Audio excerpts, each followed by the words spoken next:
A man took his 3-year-old disabled son into the forest, then quietly turned his back and walked away without a word. 19 years later, that little boy returned not for revenge, but to do something no one expected. And that very act forced an entire city to examine its conscience. Drip, drip. The sound of rain began to rise from a distance, like the vague murmur of a lost choir echoing through the misty forest. It tapped rhythmically against the rusted tin roofs of the abandoned shacks like a whisper from the past. The air in Whispering Pines Forest carried a somber, melancholic heaviness. The name said it all, the Forest of Sighs. Local folklore spoke of souls abandoned and forgotten who wandered there, and on rainy nights, the forest would exhale its loneliness. On a muddy red dirt road that led deep into the heart of the woods, a sleek black car rolled forward, slowly, cautiously, as if stepping into a forbidden memory. The tires sunk with a soft squelch, as if the earth itself sighed, resisting the presence of one about to forsake something. Inside the car, the soft amber glow of the dashboard lights cast sharp, rigid lines across the driver's face. His name was Richard Turner, and he was trying to steady both the wheel and the storm within. His eyes stayed on the road, but his eyelashes fluttered with every bump, and his fingers clenched the steering wheel so tightly it seemed like letting go would make everything collapse. No one knew that inside him, every minute was a struggle between guilt and selfishness, between memory and what he wanted to forget. The rearview mirror reflected the image of a child nodding off to sleep. That was Eli Turner, 3 years old. He had been born with a slight deformity in his right leg, which made him limp and curl his leg up whenever he slept. Compared to other children his age, Eli was smaller and frailer, like a sapling trying to take root in harsh weather. His face was streaked with dried mud and sweat, faded into gray smudges. Eli didn't know where he was going or why the rain made people tremble. In his hands, he clutched a frayed scarf, his mother's only keepsake to him. It was both a memento and a thin shield against the formless fear inside him. Richard glanced at the boy again, his gaze lingering on the scarf. Then, he turned to stare out at the forest ahead. Inside his head, a voice rang out, not anyone else's, but his own, justifying what he was about to do. "I'm not a bad person. I just don't have the strength to carry a kid like you with all the trouble you bring. I don't want my future to collapse because of a burden like this. You were never supposed to be in my life, and I can't take you with me." The car came to a halt in a foggy clearing where wild grass grew unevenly and old leafless trees stretched upward like stone hands. The air was thick with damp earth, rotting bark, and something almost like sorrow. Rain pounded the car roof in thick, angry waves, like the drumbeats of a silent trial where the criminal and the judge were one and the same. Richard turned off the engine. His breathing filled the small space, heavy and raw. He opened the door, and the sound of his expensive leather shoes hitting the cold, muddy ground broke the quiet, like the forest itself was trying to hold him back. He walked around to the back slowly, as if stalling the inevitable. His hand trembled slightly as he opened the back door and reached in, gently shaking the boy's shoulder, as though hoping for some last-minute miracle that might change his mind. "Eli, come out of the car." The boy opened his eyes, blinking sleepily in the dim light. He recognized the familiar face and whispered in a frail, trembling voice, "Daddy, I'm cold, so cold." That sentence made Richard's hand freeze. He closed his eyes for a moment, then opened them again, pulled the boy out of the car, and placed him on the soaking wet ground. Eli recoiled from the cold, his legs slipping on the mushy dirt. He looked up, his voice hoarse, lips trembling. "Daddy, where are we going? Are we going home?" Richard didn't answer. He just stood there, staring at the boy with a blank expression. Eli clutched at his sleeve, shivering as he spoke again. "I'm hungry. Can we go home now?" "This is where you have to stay," Richard said, his voice flat, emotionless. The words sliced through the air like a knife. Eli's eyes widened, his voice cracking through the rain. "Daddy, why? We're going home, aren't we?" Richard lowered his head, his tone deeper now, but the coldness was no longer hidden. "Don't call me that anymore. I was never your father. I was just a lost man who happened to cross your path for a little while.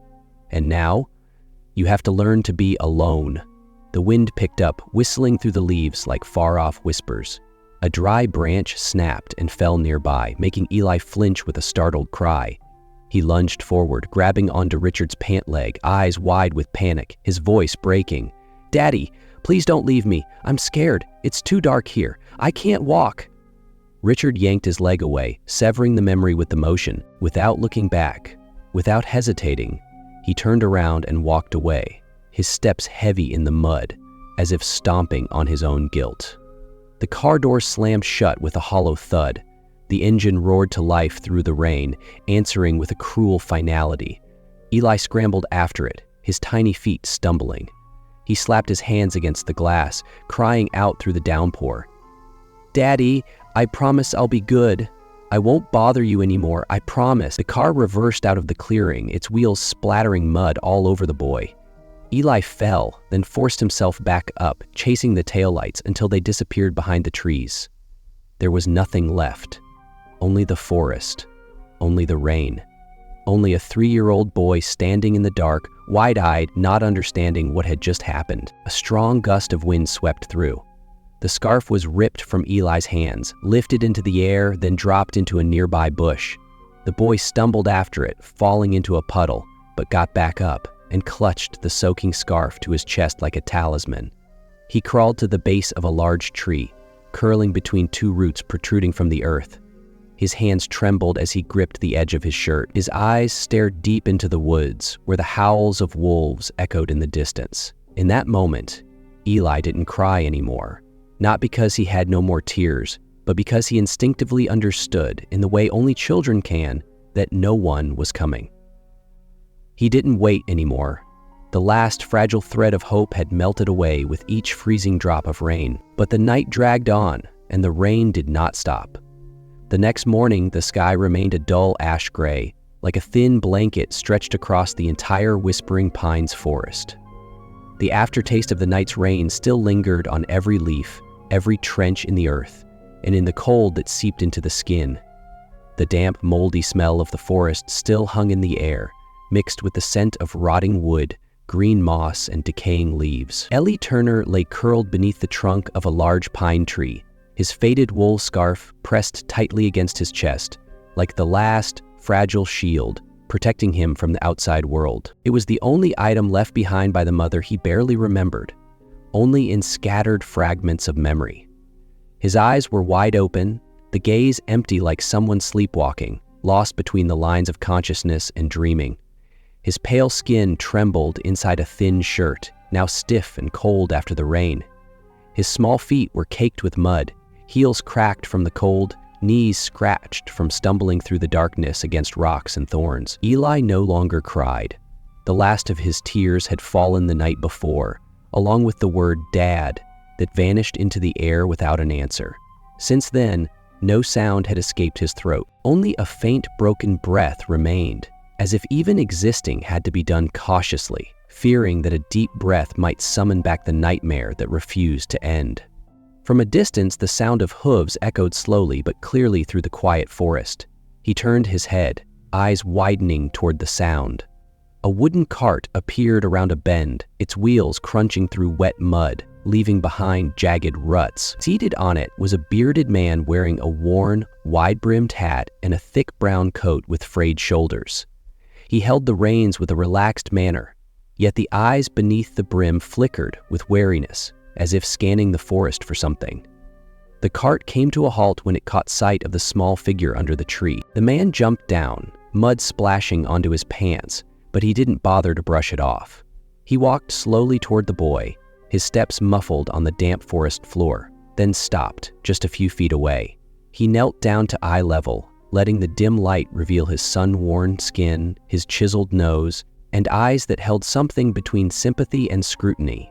Whatever lay behind that gaze was not easy to read. "What are you doing here, kid? Why are you alone in the woods?" Eli didn't answer. He just stared back, arms still clutching the scarf. His eyes held no fear, only suspicion and a trace of surrender. The man opened the canvas pouch on his hip, took out a piece of dry bread and a water bottle, and held them out. "Eat something. You look like you're about to pass out." Eli still didn't speak, but his eyes followed the bread. He reached for it carefully, not snatching, and bit off a small piece, chewing slowly as if afraid to waste it. When the bottle was handed to him, he hesitated a moment, then accepted it and drank in small sips. The burning dryness in his throat eased a little. The man sat on a stone nearby and watched him for a while. Then he said, "Name's Frank Delgado. I live nearby in Drybrook Village. If you don't know where to go, you can come with me. Not all the good folks have vanished from this world." Eli stared at him for a long time, then gave a faint nod. Frank stood, held out his hand as an offer rather than a command. Eli slowly rose, his legs unsteady. He said nothing. He simply followed the man onto the cart and sat in the far corner. Frank gently turned the cart around, letting the boy clutch his scarf and stare through the gap in the tarp where morning light shimmered on the droplets clinging to the tree branches. No one spoke. The cart clattered past a narrow stream where sparrows were bathing in the sunlight and fluttered away when the wheels rolled near. Drybrook Village slowly came into view. The wooden houses with red tiled roofs stood crowded together. Street stalls patched together with old planks lined the sidewalks, and townsfolk were beginning to set up for the morning market. As the cart rolled past, a few people looked up, their eyes curious but guarded. An elderly woman with hands on her hips called out, "Who's the kid, Frank?" Frank chuckled lightly without turning his head. "Just a lost boy, ma'am. I'll keep him a few days." Murmurs spread among the crowd. A man whispered, "Watch out, he might be a thief. Could bring trouble." But Frank didn't react. He drove the cart all the way to the end of the village, where a small wooden house stood covered in vines. He lifted Eli off the cart gently, like carrying a bundle of dry wood, and laid him on a bed inside a small room. The bed was simple, the blanket thin but clean, with the scent of soap and fresh lumber. "Get some rest. Sleep all you want. No one here will hurt you." Eli didn't respond. He lay on his side, eyes open, clutching the scarf tightly, knees pulled to his chest. Frank left the room, closing the door softly behind him. Outside on the porch, Frank lit a cigarette, his eyes watching the village road. A younger man in a brown coat approached slowly. "Are you sure we're okay taking that kid?" the man asked. Frank nodded, voice low. "No one's asking about him. No one's looking. No police reports, no papers. That boy's like a gift dropped from the sky." The other man gave a crooked smile. "You always know how to find a bargain." Frank didn't laugh. He took a long drag, then turned away, letting the smoke drift into the pale morning light. Inside the room, Eli still hadn't slept. He lay still, eyes peeking through the wooden slats, watching a branch sway gently in the breeze. He didn't know what this place was, but at least, for the first time since that rainy night, he wasn't sleeping beneath a wet tree in the forest. The only question in his mind was, why is he letting me stay here? And deep inside, a strange feeling stirred. Not exactly safety, but something beginning to glow, like a small candle flickering inside a dark, windowless room. The next morning, Drybrook Village woke under a pale light, filtering through the cracks of old rooftops, as if even the sky itself was reluctant to wait. A thin veil of mist covered the open patch of land in front of the market, where a few vendors had already begun stacking baskets of vegetables and setting up fish stalls, their hands moving briskly in the leftover chill of dawn. A breeze from the far hills carried with it the scent of damp grass and a trace of salt from the fish stalls, blending with the slow-burning smoke of wood from makeshift kitchens behind the street stands. The bakery at the corner hadn't opened yet, but the scent of old flour drifted out through the cracks in the door, caught by the breeze and mingled with the sharp smell of fish from the main market 2 blocks away. No one noticed the small boy, about 5 years old, sitting quietly on the steps of an abandoned house. His hair was a tangled mess, his worn-out shirt had faded to a dull gray, and Eli Turner clutched a torn canvas bag to his chest. His eyes were dry and unblinking. He had been awake since before the sun came up, stirred by the familiar footsteps and the dry voice of Frank Delgado echoing through the warped wooden wall behind him. Frank stood not far away, hands in his pockets, a toothpick hanging from his lips, and a cold gaze fixed on Eli before nodding toward the end of the street. "Sit over there by the produce cart," he said, his tone flat but cold. "Don't say anything. Just look at them like you did yesterday when they hit you." Eli didn't respond. He simply stood and walked slowly toward the market, a small shadow being pushed out of the dark. The Drybrook morning market wasn't crowded yet, but the familiar vendors had already started calling out. The sound of cleavers chopping, water splashing over fish, and plastic sheets sliding across counters all blended into a chaotic rhythm like the heartbeat of this poor, restless town. He slipped past a row of fruit stands, careful to avoid the eyes of adults. Whenever he bumped into someone, Eli stepped back and nodded slightly, never uttering a word. He chose a spot beside the vegetable stall, where the canopy was wide enough to block the noon sun. He sat without leaning against the wall, his head down, arms wrapped around the canvas bag. An old woman walked by, clicked her tongue, muttered something under her breath, but didn't stop. A middle-aged man threw him a skeptical glance, then turned away once he saw there was no one standing behind the boy. Among the flowing crowd, Eli blended into the pavement, an invisible part of the street. But to other children, he stood out, an easy target. One of them, a boy named Johnny Miller, about 7 years old with curly hair and dirt-streaked cheeks, stopped and looked him up and down, then smirked. "You little piece of trash, even your mama didn't want you," Johnny shouted, and the group of boys burst into laughter and ran off.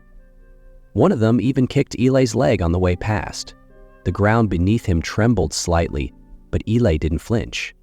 Not because he didn't hear, but because he'd heard it too many times. He only tightened his grip on the bag, lips pressed so tightly they turned pale. A few minutes later, from the direction of the fish stall, Mrs. Martha Doyle, the most unpleasant woman in the whole market, passed by. Her face hardened as soon as she saw the small frame of Eli curled up beside a warped wooden board. "You again? Get out of here! You're an eyesore!" she shouted, and before Eli could move, she flung a rotten fish at him. The stench hit immediately. The fish struck his chest, slid down, and left a slimy trail on his shirt. Ellie quietly brushed it aside with one hand, saying nothing. No one else said a word either. A few glanced over, then turned away, pretending not to notice. Time stretched endlessly. He sat there from morning until early afternoon, and the bag on his lap remained empty. No one dropped a single coin. The sun grew hotter, and rays of harsh light slipped through the leaves, forcing him to shift, searching for a darker patch of shade. A nearby water vendor quietly handed him a worn plastic cup of water without saying anything. Eli bowed slightly in silent thanks. As the sun began casting long shadows across the ground, Eli slowly stood up. His legs were numb from sitting too long. He quietly turned back toward the wooden house where Frank would be waiting. On the way, he passed a small bakery, the smell of fresh bread thick in the air. The sweet, warm scent tore through the emptiness in his stomach. His throat tightened, but he didn't slow down. His hand clutched the canvas bag tighter, like it was the last shred of pride he had left. Up ahead, another boy sat on a stoop, holding half a crusty baguette, crumbs scattered over his shirt. The boy looked up at Eli. His eyes were dark and still, holding neither disdain nor pity, just the indifferent gaze of a child who had never known hunger. Eli lowered his head and walked on, leaving behind the scent of bread and a silent stare that didn't touch anyone. Inside the dim room, Frank was sitting, shelling peanuts. He didn't look at Eli, but his voice rang out steadily. "How much?" Eli opened the bag. Only 3 small coins lay inside. Frank looked, then stood up, walked over, and gave the boy a light tap on the head, not hard, but just enough to make him stagger forward slightly. "Well done. You didn't disappoint me. Keep behaving like that, and you won't have to sleep outside." Eli didn't answer. He simply backed into the corner of the room where a thin mat lay on the floor. He pulled the blanket over himself, but didn't sleep. His eyes stayed wide open, fixed on the old wooden ceiling where a long crack ran down the middle. After a while, he quietly pulled out an old scarf from beneath the blanket, frayed at the edges and faded by time.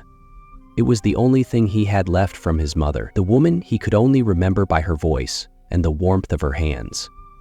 Eli pressed the scarf to his cheek, closed his eyes, and whispered as if speaking to someone real. "Mom would never have done this, right?" No one answered, but he didn't expect anyone to. Outside the window, night had fully fallen, and the sound of crickets filled the silence between the slow, sorrowful breaths of Drybrook Village. That morning in Drybrook Village was just as gloomy as any other day, but the wind blew a little softer and the air carried the musty scent of old books and rotting wood. In a narrow space between an old leather goods store and a newspaper stand, Eli Turner crouched behind a stack of wooden crates. He was around 5 years old, with dark hair, dark eyes, and sun-darkened skin. His face showed little emotion, only a quiet gaze that observed, analyzed. Not everyone noticed his presence, and perhaps that's exactly what he wanted. This was the way Eli had learned to survive over the past 2 years, ever since he had been abandoned in the forest and taken in by Frank Delgado. Frank never laid a hand on him, but there was never a trace of gentleness in his eyes. To Frank, Eli was like a carefully selected tool, not out of affection but convenience. Small hands, quick feet, quiet mouth, easy to hide. The perfect instrument for shady errands that grown men didn't dare carry out themselves. That morning, before sunlight reached the wooden doorstep, Frank sat on the porch, holding an unlit cigar, eyes glancing sideways at Eli slipping on a pair of worn-out shoes. He handed Eli a faded cloth bag and said through clenched teeth, "Go to the bakery stall. Pick someone who's looking down, not paying attention. Remember, don't look around, make it quick, one smooth motion. Cut left, disappear behind the fruit stand, and don't come back." Eli didn't respond, just gave a slight nod. He was used to it by now. Nothing about the instructions scared him. What scared him was doing it wrong, because if he failed, there would be no dinner. Hunger was the real punishment. He had learned that his survival depended on being effective. In Frank's world, no one cared about bruises or tears. They only cared whether the bag was heavy or light. By noon, the market had grown crowded. People jostled near the meat and vegetable stalls, the smells of fried grease and raw fish blending into what others might call bustling, but to Eli, it was a maze he had to navigate. He picked a woman at the end stall, sampling bread. She carried a large purse, wore long sleeves down to her elbows, the type who usually wasn't paying close attention. Eli moved slowly, merging into the flow of bodies, his hand extending like a shadow. Just as his fingers brushed the zipper of the purse, a booming voice rang out like thunder through the market. "This little punk is stealing!" A large man nearby instantly grabbed Eli's wrist and yanked him back roughly. The small boy lost balance, and then came the slap, heavy and sharp, as if Eli weren't a child, but a threat that needed to be punished. He fell backward, his body slamming against the cold stone ground, nose hitting hard and spilling blood. The crowd buzzed, not with concern, but curiosity and judgment. Whose kid is this? Another stray? No one helped him up. No one asked if he was hurt. Just eyes staring, heads shaking, and a few people stepping around him like he was dirt on clean tile. Frank didn't show up, not until dusk. By then, Eli was curled up at the base of a street lamp. Frank looked at the dried blood beneath the boy's nose, scoffed, and muttered flatly, "Next time, don't get caught. Got it?" Eli just nodded slowly, as if well accustomed to a world where no one stepped in to protect him. He didn't cry, didn't argue, didn't say a word. He bent down to pick up his fallen cap, wiped the blood with his sleeve, and walked away in silence. His hand still clutched the frayed scarf Frank had once tossed to him as a cheap reward. Eli didn't wait for comfort, nor hope to be asked how he was. In his world, wounds were private matters, and feelings were a luxury kids like him couldn't afford. The next day, he went out again. But instead of mingling in the crowd, he stood quietly beside the old bookstall. An elderly man, thin and wearing a worn-out button-down shirt, was sorting through frayed paperbacks. "You've been standing there a while," the man said without turning around. "You like to read?" Eli didn't answer. The man turned and held out an old comic book, its pages yellowed, the spine partially detached. "Here, take it, no charge. Read a little. It helps when you're scared." His voice wasn't loud, but it was enough to dissolve a bit of the loneliness seeping into the boy's heart. Eli stood still for a few seconds, his hands hesitant, then reached out with both hands as if accepting something sacred. For the first time in a long while, someone looked at him with kindness, not suspicion or disdain. He didn't say anything, just nodded gently. His small fingers trembled as he opened the first page, eyes slowly scanning the faded drawing, as if afraid that with one wrong touch, that world might shatter. That night, Eli curled beneath his blanket, the warm oil lamp casting soft light on the half-opened comic book. A new world unfolded, one with superheroes, with goodness, with justice. In that world, no one was left behind in a rainy forest. No one had to learn to become invisible to survive, and in that moment, Eli smiled. Just a little. A faint smile, like a sunbeam slipping through leaves at the end of a long day. No one saw it, and no one needed to, because for the first time, he realized he was still there. Small, quiet, but never without hope. 19 years later, Willow Creek City looked the same. But Eli Turner was no longer the boy he used to be. The old wounds weren't visible on his skin. They lived beneath the thick black coat he wore. In the eyes that no longer drifted aimlessly but stared life down with quiet resolve. Outside, the sky held no rain, only a thin layer of dust suspended in the air, like a memory refusing to fade no matter how often it was wiped away. Somewhere in the distance, a car horn echoed, and in it, Eli heard the faint cry of the nights he spent curled up on cold doorsteps, not from hunger, but from the longing for arms that never came. Eli walked slowly through the heart of the city, his steps calm, his eyes hiding a storm. His coat cloaked him entirely, the hood shadowing most of his face, allowing him to blend into the dark like a nameless ghost. In his hand he clutched a small map, worn and marked with thin red lines, paths, symbols, plans. He didn't want to be noticed, and truthfully, no one cared to notice a man who moved like a shadow, not in a city where people only looked forward and never glanced back. High above, in a glass-walled building in the financial district, the alarm system shut down in 15 seconds. No one saw it. Eli slipped past the security door, his footsteps absorbed by the carpeted hallway. The red light on the surveillance camera blinked once, then went out. He was inside.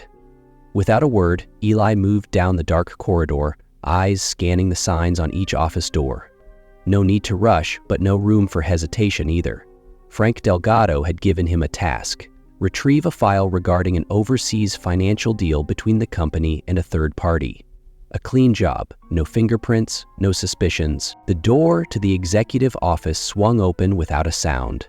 Eli turned on a small flashlight attached to his watch. A soft beam of light fell across neat rows of labeled folders. His fingers passed over them, A to C, D to F, then stopped at B. A slim folder labeled Turner, Richard. The air in the room seemed to freeze. Eli didn't move for several seconds, as if the name alone could burn him to ashes. His hand trembled slightly as he pulled the folder from the shelf. The pages were full of numbers, financial charts, cash flow analyses. Then a photo slipped out from between the papers. An old family picture, faded with time. Richard stood in the middle, expression cold, one hand on the shoulder of a woman with a gentle smile. Eli's mother, long gone. In her arms sat a 3-year-old boy with wide, trusting eyes and a bright face untouched by doubt. Eli, before the world had turned.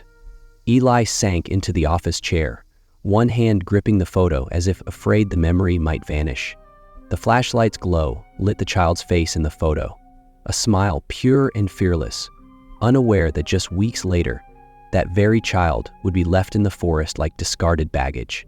For a moment, time stopped. All that remained were his quiet breaths and the pounding of a heart heavy with grief. No tears came, only breath that caught in his chest and a silence so dense it could crush bone. Eli's shoulders trembled, his body's last response to a pain never named. No one saw it, no one knew. His silence wasn't apathy, it was armor, forged from a fire long extinguished and left to harden through years that had never been allowed to heal. After a while, Eli packed the documents related to Richard into the leather compartment inside his coat. The rest he returned exactly as they were. He left the office like a shadow, without a trace. He didn't go home. Eli wandered the empty streets, his shoes marked with the dirt of a long day. When he passed a small coffee shop, still lit in the dead of night, he paused. Inside, domino tiles clacked together, newspapers rustled, and the smell of roasted coffee hung gently in the air. Eli ordered a cup of black coffee, no sugar, and sat by a window fogged with condensation. The streetlight's yellow glow fell on the scratched wooden table, casting a sorrowful kind of light. From his coat pocket, he pulled out an old scarf, the only thing left from his childhood. It no longer held its shape, just a faded, frayed strip of fabric. But to Eli, it was proof that he had once existed, that a forgotten child had lived. He folded it carefully, smoothed the creases, and pressed it against his cheek, a quiet gesture, as if trying to recall the warmth of a mother long gone. Eli, an older man at a nearby table, suddenly spoke. "You doing all right, son?" It was Mr. Walter Green, the man who once gave him a comic book when he was a kid. Eli hadn't expected him to recognize him. He nodded with a faint smile. "Still breathing, sir." Mr. Green studied him for a long moment, then said, "Some wounds don't need to be spoken aloud. People can feel them. You've got the eyes of someone who's walked alone through the cold." Eli didn't answer. He took a sip of coffee, letting the bitterness ground him in the moment. After leaving the shop, Eli returned to the small room he rented on the edge of the city. It was a modest space with a wooden desk, an iron bed, and an old mirror. He stood in front of it, the scarf still in his hand. Every time he looked into that mirror, he saw a different version of himself. Sometimes the 3-year-old boy shivering in the forest. Sometimes the kid pelted with rocks in the marketplace. And now, a man about to face everything he had buried. If you're still living your good life, then I'll live too, just not the way you ever imagined. Eli spoke softly, his voice dissolving into the air. He wrapped the scarf around his neck again, standing in silence before the mirror, as if waiting for his past to walk out and meet him. Outside, car horns repeated like an old habit the city couldn't break. But inside Eli, something deeper was stirring. A slow, relentless current rising like cold steel beneath his skin. We'll meet again, but this time, I'm the one lighting the stage, setting the scene, and writing the ending. It's no longer pain. It's the awakening of a will that has slept for nearly 2 decades. The next day, the sky over Willow Creek City turned dark unusually early. Thick clouds settled over the city like a silent warning, as if a storm was brewing not just in the sky, but deep within the heart of a man living in a mansion atop the hill. From the 3rd-floor balcony, Richard Turner stood motionless, staring out over the cityscape. The wine glass in his hand held less than a sip, but he hadn't touched it for the past 30 minutes. The southern wind carried the scent of night jasmine from the garden below, yet he didn't register a thing. His eyes were locked on some undefined spot in the distance, beyond where the streetlights could reach. A distant flash of light made him blink and abruptly step back inside. Inside the study, everything was arranged with calculated elegance. Behind the main desk hung a portrait of himself, an oil painting so lifelike it sometimes felt like it was watching him. But tonight, what unsettled him wasn't that painting. It was something else. A small photograph placed squarely among the documents on the mahogany desk. Richard froze. It was an old photo, faded with time, showing a smiling little boy with bright eyes and a striped blue and white scarf.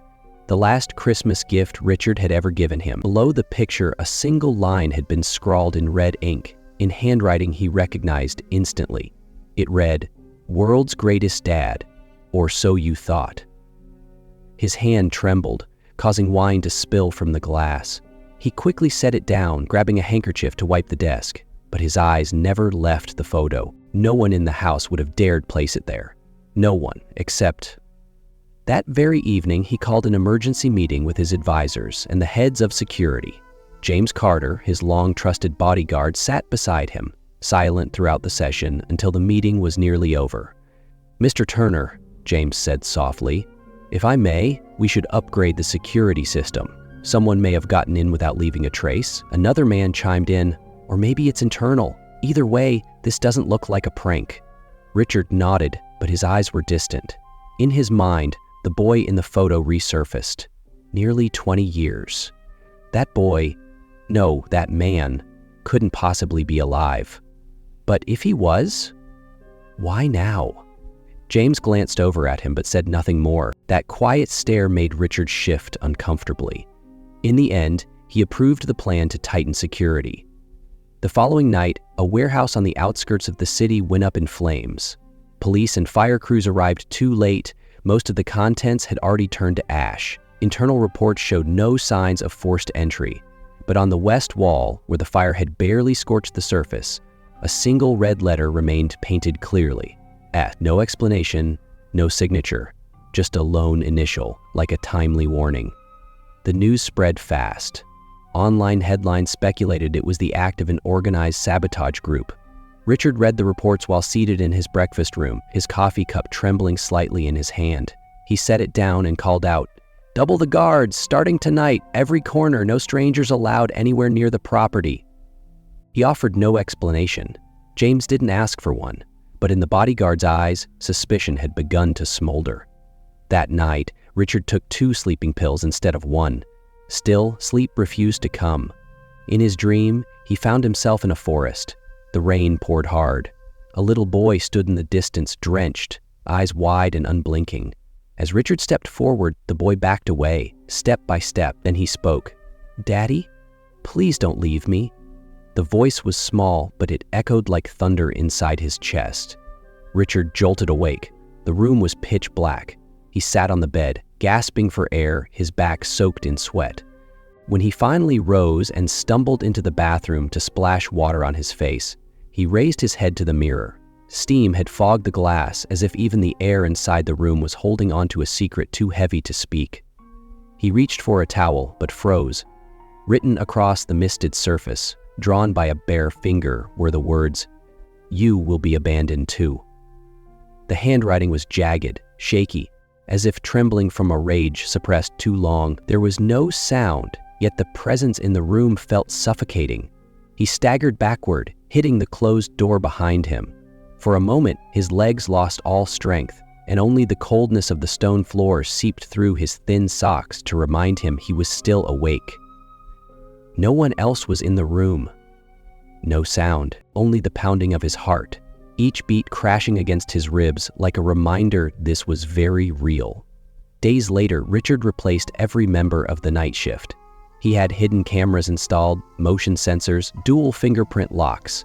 Everything was upgraded quietly. He didn't want the world to see his fear. On the outside, he was still the powerful businessman, the generous philanthropist, a respected voice in the community. But behind the gates of Hillcrest Estate, he was just an aging man haunted by a ghost he had tried to forget. James had grown more withdrawn. One evening, passing by the library, he paused at the partially open door and saw Richard sitting in the old leather chair by the window. His eyes were fixed, not on the open book resting on his lap, but on something far beyond its pages, as though reading a memory that refused to be buried. Next to him lay a striped scarf, blue and white, neatly folded, carefully placed, like a silent reminder of a past that never truly faded. From the rooftop across the street, Ely Turner sat in the shadows, watching the third-floor window of the mansion. In his hands was an old scarf, frayed from time. The wind tugged gently at his coat. He said nothing. There was no need. The memory itself was doing all the talking now. On the hilltop of the affluent Hillcrest Estate, warm light spilled from antique street lamps lining the cobbled path, casting smudged reflections across the surface of the ornamental lake in front of the Turner mansion. In that heavy silence, no one knew a shadow had just slipped silently over the back wall of the estate, landing as gently as a fallen leaf. Ely Turner walked straight ahead, each step seemingly programmed by years of buried memory. He didn't glance around, didn't hesitate, as if the earth itself was guiding someone who had once belonged here but was never welcomed. This place had once been a dream, a distant silhouette he watched from beyond the cold iron fence, on rainy forest nights when his only source of warmth was a fraying scarf clutched against his tiny 3-year-old body. Back then, he didn't have the right to speak, only the fragile hope that the man standing under the golden porch light might look his way. The man he once believed was his father. The side door isn't locked, like he never thought anyone would dare come back, Ely murmured to himself. His hands moved swiftly, slipping past the motion sensors with an ease that spoke of painful training. A soft click broke the silence, a quiet final period to 19 years of quiet. He stepped inside without hesitation, as if time hadn't passed, as if he still belonged here. The scent of aged oak filled the air, mingling with cigar smoke and the faint traces of red wine spilled during lavish parties. Each layered fragrance whispered the same thing. Nothing had really changed, except that no one in this house had ever truly waited for his return. He carried nothing but the old, faded scarf, folded neatly in his coat pocket. Each step dripped with memories, soaked in long nights of rain and silence. The living room opened before him, chandelier lights casting a golden hue on the ceiling, like old stains on the mind of someone who had tried too hard to forget. On the wall hung a series of framed photographs in polished wood. There were wedding portraits, pictures of two blonde-haired sons in matching white shirts, and shots of Richard Turner's new wife at charity galas and extravagant events. None showed Eli. Not a single frame held proof of the 3-year-old child who had once survived by clutching a scarf under a monsoon sky in the forest. Richard Turner sat in his study, the scent of old paper and polished wood still lingering like no one had ever dared disturb it. The door was slightly ajar, and the amber glow of a desk lamp outlined his weary silhouette slumped in an armchair. He slowly swirled a glass of deep red wine, its contents trembling with every uneven breath. Dark circles ringed his eyes, blood vessels vivid, sweat dotting his brow. Lately, he had sensed something always moving in the shadows, as if the walls were whispering things he no longer dared to hear. The weight in the room wasn't from a lack of light, but from a past that had never truly been buried. He didn't know that the boy he believed long dead for 19 years was now standing inside his home. Eli stopped at the threshold. He said nothing. Wind from the hallway stirred the curtain, making it sway. Richard looked up slowly. The wine glass slipped from his hand and shattered, as if it were the final link between him and rationality breaking apart in the sound of splintered crystal. "Eli, is that you?" The figure in the doorway didn't answer right away. Eli's gaze held no anger, only a still, icy silence. "Hello, stepfather," he said. His voice wasn't loud, but it echoed across the room, as though even the walls were listening. Richard shot up, stumbling backward. He reached for his desk drawer. A metallic clink followed. He pulled out a small handgun, but his hands trembled so badly he couldn't hold it steady. The grip slipped from his palm and dropped onto the red carpet with a heavy thud. Eli stepped inside, crossing the final threshold within himself, slowly, calmly, unarmed, carrying only a weathered heart and memories that refused to fade. The desk lamp lit half his face, revealing sharp lines forged by time and scars that had never fully healed. He wasn't there to take revenge, but to witness the ruins of a promise that had been denied.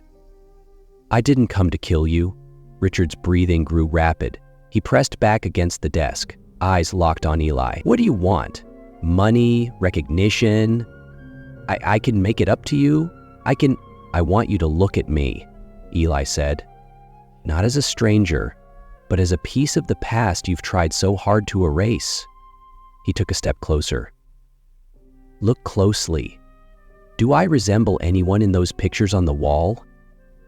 Richard turned toward the photo frames. Each one captured a slice of a perfect life, a model family, a respectable father. But he knew deep down that it had all come at a cost. The cost of rejection, of casting out the child who once called him dad. "I did it to protect this family's reputation," he whispered. "I couldn't let a disabled child ruin everything." Eli laughed, barely audible, almost dissolving into the thick silence of the room. It wasn't mocking nor a burst of rage. It was the laugh of someone who had passed through every shade of fury and resentment, only to arrive at a bone-deep exhaustion. A dry, brittle laugh, like he had finally admitted to himself that some wounds didn't need revenge, only to be recognized as truth that refused to fade. "You traded what exactly?" Eli said. "A social position? A reputation built with velvet-covered bricks? All of it in exchange for the disappearance of a 3-year-old child. No one forced you. You chose to walk away. You chose not to turn around when I called out Dad. And tonight I bring you nothing but what you gave me, silence. But this time, it's the silence you'll live with every single day. I want you to know fear, to be haunted by your own ghost, I want you to lose everything the way I once did." Eli pulled a thick file from inside his coat and placed it on the desk, right beside the untouched wine glass. "Evidence of your money laundering, transactions, accounts, witnesses, everything. I already sent a copy to the police." Richard collapsed to his knees. The gun hit the wooden floor with a soft knock. "You don't understand. The reputation, the empire." "No, I understand better than anyone." Eli turned without looking back. At the doorway, he paused. "Keep living," but this time as a hunted shadow. The door closed behind him with no sound. In the office, the pale glow of the desk lamp stretched across the wall. Richard sat curled up, hands clutching his head, alone in a mansion filled with empty grandeur. He sank into the chair, eyes vacant, staring at the spot where Eli had stood, as if unable to tell what was real anymore. Before leaving, Eli paused before the largest photograph. He pulled the old scarf from his pocket and tucked it into the corner of the frame. Then he walked away. The front door creaked open. A gust of garden air swept in, laced with the faint scent of bougainvillea. Eli walked past a silent police car pulling up at the mansion gates. He didn't turn back, didn't speak. Upstairs, in the office, Richard remained motionless. The light from the desk lamp cast his shadow long and jagged across the stone floor. The door burst open. Steady footsteps echoed down the hallway. Police officers entered without warning, without negotiation. Richard was restrained and led away without resistance. On the opposite wall, the family portraits still hung, smiling with artificial grace. But beneath the last frame, pinned quietly, was a faded, frayed scarf.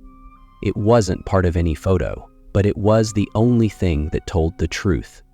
And from that day on, it would be the only reminder that a child had once been forgotten here.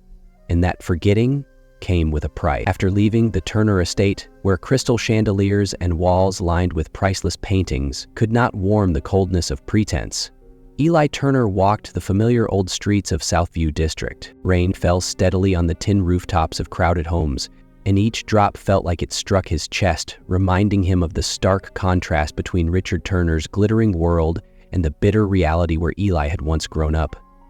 He walked slowly along the waterlogged stone sidewalk. His dark coat soaked through, but he didn't rush. On nights like this, most people just wanted to get home quickly, to hide under thick blankets and fall into silence. But for Eli, there was no such place called home. His hideout, a forgotten storage shack on the edge of Willow Creek City, was merely a quiet stop, as temporary and fragile as the childhood he once carried in his torn pocket. The worn soles of his shoes echoed a steady clop on the stone path. He passed a small bakery that was still lit. The scent of fresh bread wafted through the air, tightening his stomach with a dull ache. Through the window, he saw a family of 3 gathered close. A little girl giggled as she bit into her roll. The mother wiped her mouth gently with a small embroidered napkin. The father hugged her, kissing her forehead. Eli paused for a moment, then walked on. As he passed a narrow alley tucked between 2 moss-covered walls, a sound, soft as a whisper, pierced the rain. It was a sob fragile as a thread of spider silk, yet clear against the wet night. Eli froze, tilting his head toward the sound. He was used to cries in the dark, but something about this one held his feet in place. In the flickering streetlight, a frozen scene revealed itself. A young boy trembling, pressed into the corner by 2 looming figures, threatening and large. The child, no more than 8, was small and soaked, with tangled hair and clothes clinging to his skin. One of the men gripped the boy's collar, shaking him so hard his head nearly snapped back, while the other kicked a thin cardboard box from his hands. A few scattered coins flew out, rolling and vanishing into the puddles. The boy tried to speak, but his dry throat only let out a few stammering gasps. "I said, bring the full amount. Got it? Or you want to spend the night locked up again?" Eli stepped forward. He didn't speak. He just appeared silently behind the 2 men. For a brief moment, his eyes met the boy's. That gaze, trembling, desperate, and yet somehow still reaching for hope. As the men turned around, Eli's fist connected squarely with the closest one's face. The man went flying backward, blood spurting from his nose. The second cursed, pulling a knife, but before he could swing, Eli struck his wrist, sending the blade clattering to the pavement. The sound of metal hitting stone rang out in the rain. Fury flared in Eli's eyes, but his face remained eerily calm. The men fled into the downpour, leaving behind a silence so sharp it cut through the night. The boy stood frozen, his tiny shoulders shaking. Eli bent down, picked up the crushed box, and carefully gathered each wet coin from the mud. His fingers touched freezing rainwater and grit, but he made sure not a single coin was left behind. Once finished, he held the box out to the boy, his voice low but firm. "Take it, kid. No one gets to steal what you've worked so hard for." The boy stared at him, lips pale and trembling. "I didn't mean to mess up. Please don't hit me. I'll be good." A chill surged down Eli's spine. That voice, that fear. It was his own, years ago. He crouched to meet the boy's eyes, softening his voice until it barely rose above the rain. "What's your name?" The boy bowed his head, whispering like the wind might carry it away. "Noah?" Eli reached out, gently brushing a raindrop from Noah's tangled hair. "Noah, do you have anyone at home? Who brought you there?" The boy shook his head, eyes fixed to the ground. "I don't remember much, just that if I don't bring back enough, they won't feed me. They'll lock me in the dark room." Eli stood, pulling off his coat and draping it over the boy's shoulders.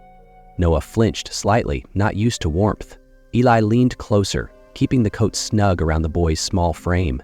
His voice was quiet, steady, like a flame in the wet dark. "Come with me, Noah. There's a place where no one can make you do anything you don't want to.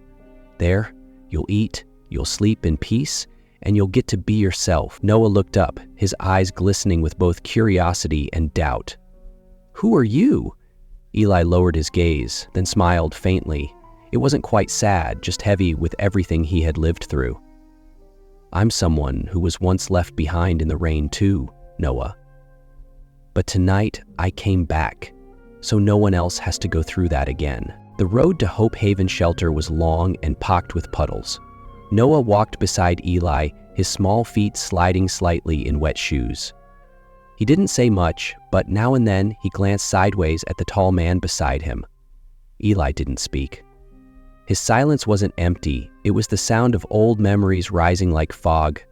He saw himself in Noah, shivering in the rain years ago, wondering if anyone would come. Hope Haven stood behind a mossy brick fence, the steady patter of rain soft on its old tiled roof. Warm yellow light glowed through the windows, like the breath of a long-lost memory. Eli knocked 3 times, slow and steady. A woman in her 50s, silver streaks in her hair and a face full of time's creases, opened the door. When her eyes met his, she froze. "Oh my lord, Eli?" He nodded. There wasn't much to say. He looked at Noah, then back at her. "I brought him here. He needs a roof, a hug, a piece of morning bread that doesn't cost him tears." Mrs. Helen Whitaker stepped out, pulling Noah into her arms, then clasped Eli's hand. That hand was still warm, just like he remembered. "You're alive, and you came back a good man." In the small living room, soft yellow light fell over framed pictures on the walls. Children who had once lived here, innocent faces with fearless smiles. Noah looked around, then turned to Eli. "Will you stay?" Eli shook his head. "I still have things to do, but I'll come back when you no longer need someone to protect you." Outside, the rain still fell, but this time, no one stood cold and alone. That same evening, the wind from the northwest still swept across the main square of Willow Creek City, weaving its way between the faded red rooftops and peeling green walls. An old newspaper spun a few times before landing at the base of a wooden chair outside the Southside Cantina. The air was thick with the scent of stale tequila and grilled charcoal, giving the bar a heavy blend of memory and bitterness. Inside, an old bolero played softly from a small speaker hanging from a wooden beam. The guitar whipped between scattered conversations and clinking glasses. Yellow light spilled across a worn wooden table by the window, lighting up a face lined with age, though the eyes still held their sharp edge. Frank Delgado sat alone, next to a half-empty glass and a half-burned cigar. From a certain angle, he looked like a dethroned king, clinging to a melancholic dusk to convince himself he still had control over the world around him. A waiter brought over a plate of tapas and left silently. Frank didn't touch the food. He He just quietly observed the silhouettes moving outside the window. Every now and then he smirked, as if recalling old card games, shady deals that once made him infamous along the border. A deep voice spoke from the doorway. "I thought you'd left this city for good." The entire bar paused for a moment, as if that voice didn't belong here. Frank didn't turn around right away. He took a small sip from his glass, set it down, and said slowly, without looking, "I thought you were dead. Good. Nothing good ever came from your kind being alive." Eli Turner walked calmly toward the table, his stride casual, like someone strolling through a quiet park. He wore a dark coat, hood pulled low, revealing only cold, deep eyes. In his hand was a small black USB, unmarked.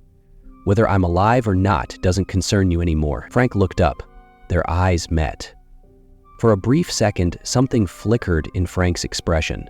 Not quite fear, but the recognition of something long buried.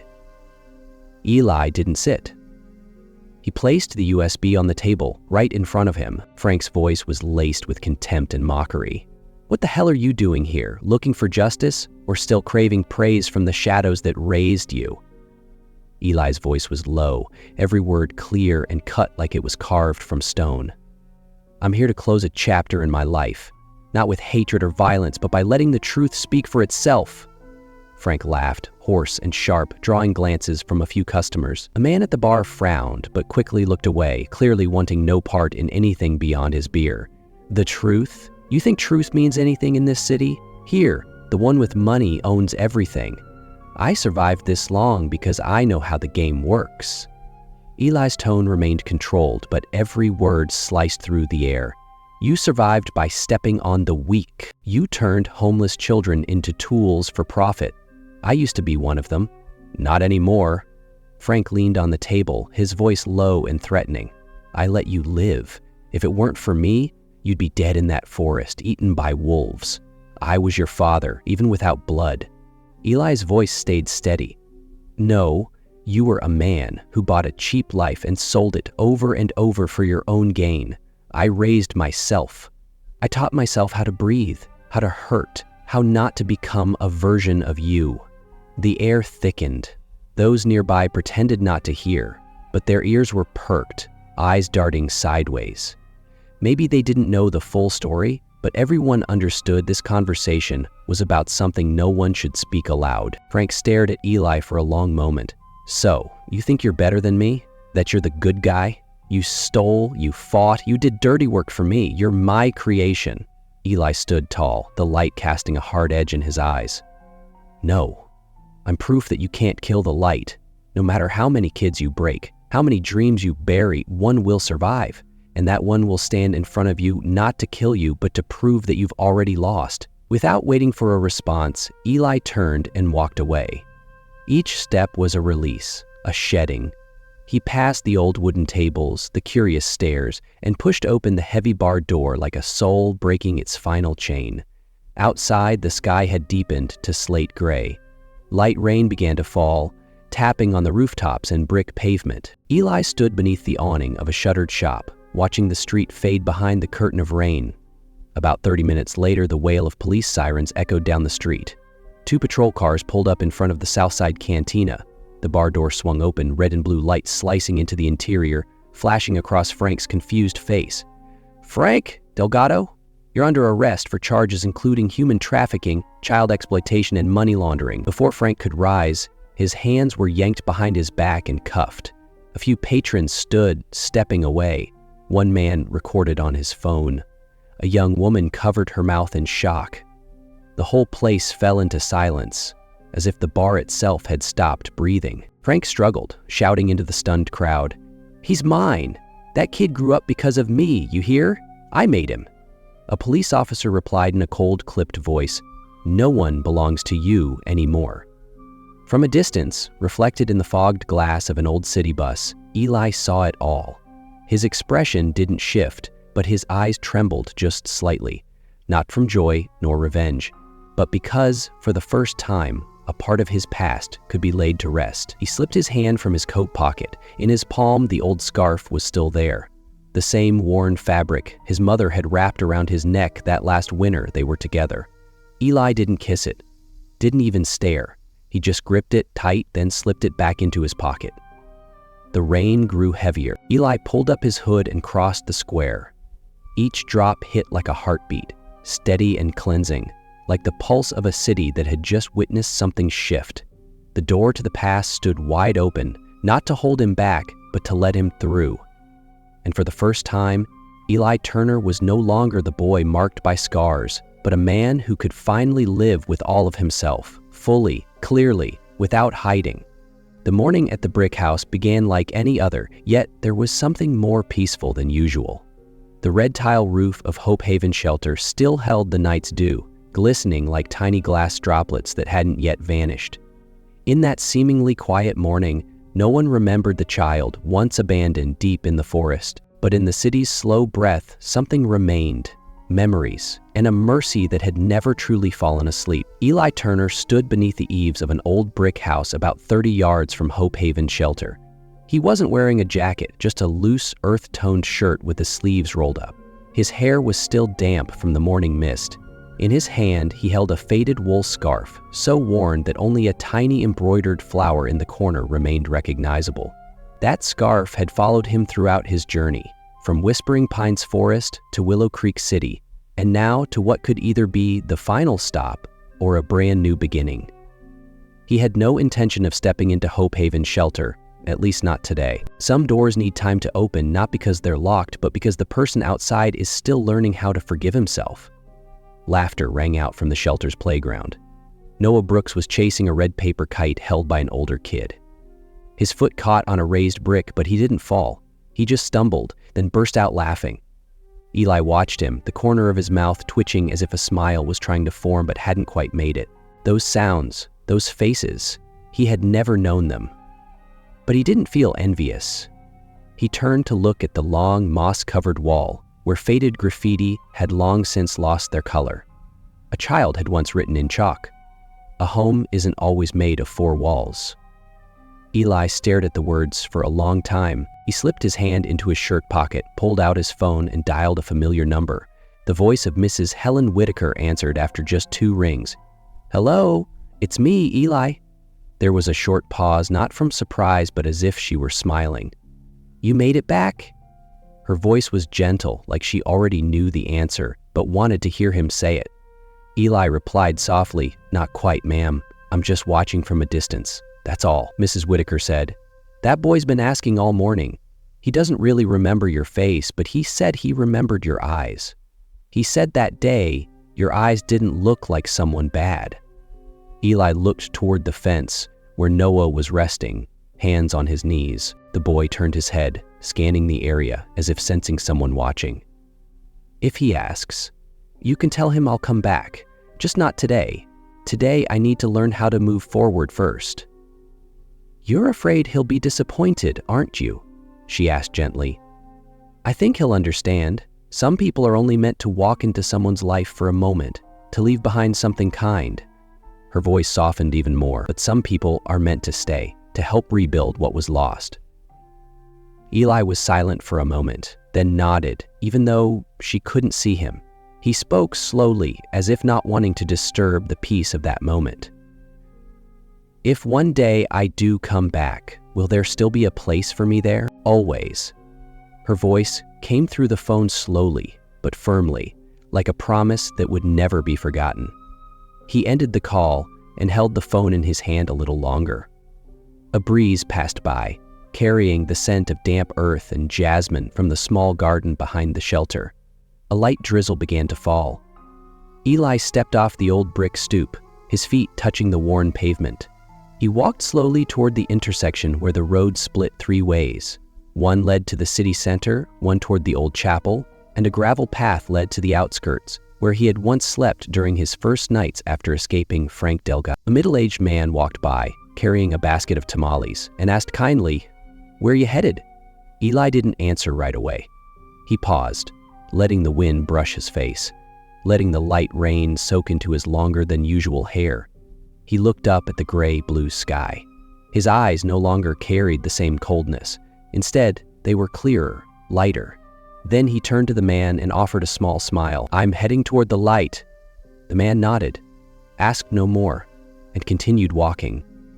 Eli stood still a moment longer, then made his way down the road toward the hills. In his shirt pocket, the old wool scarf had been folded neatly, still holding the warmth of his hand. It no longer reminded him of pain, but of presence. The boy who once clung to it in the forest now knew how to embrace an entire new world. Behind him, Hope Haven Shelter still echoed with children's laughter. That innocent joy carried through the rain, mingled with the scent of the earth, and wandered into every corner of Drybrook Village. And there, an old chapter quietly closed, not with tears or bitterness, but with the calm of a heart that had learned how to forgive. The trembling boy, once lost in the woods, now walked with steady steps. No more fear, no more anger, only a man who had learned to embrace life with love and forgiveness. There are childhood wounds that don't bleed but follow us silently for a lifetime. Eli Turner grew up with a wound like that, abandoned in a forest by his stepfather when he was only 3. But instead of letting hatred consume him, he chose to walk into the light, to forgive, and to live kindly. Eli's story reminds us that evil may win for a moment, but kindness and love endure. Richard Turner, the man who once thought he could escape all consequences, ultimately couldn't outrun justice. Meanwhile, Mrs. Helen Whitaker, Noah Brooks, and those who quietly sowed goodness were the guiding lights that helped Eli return to himself. What do you think about Eli's choice? Do you believe in the power of forgiveness? And if it were you, would you have the courage to return to the place that once caused you so much pain? Thank you for staying with this story to the end. If you are a mother, a sister, or a woman who has endured loss and sacrificed in silence, I send you my deepest gratitude. You are stronger than you think, and you deserve to be loved the right way. Are you doing okay? Did you smile today? Feel free to share your thoughts in the comments. I read every word you write, and I truly care.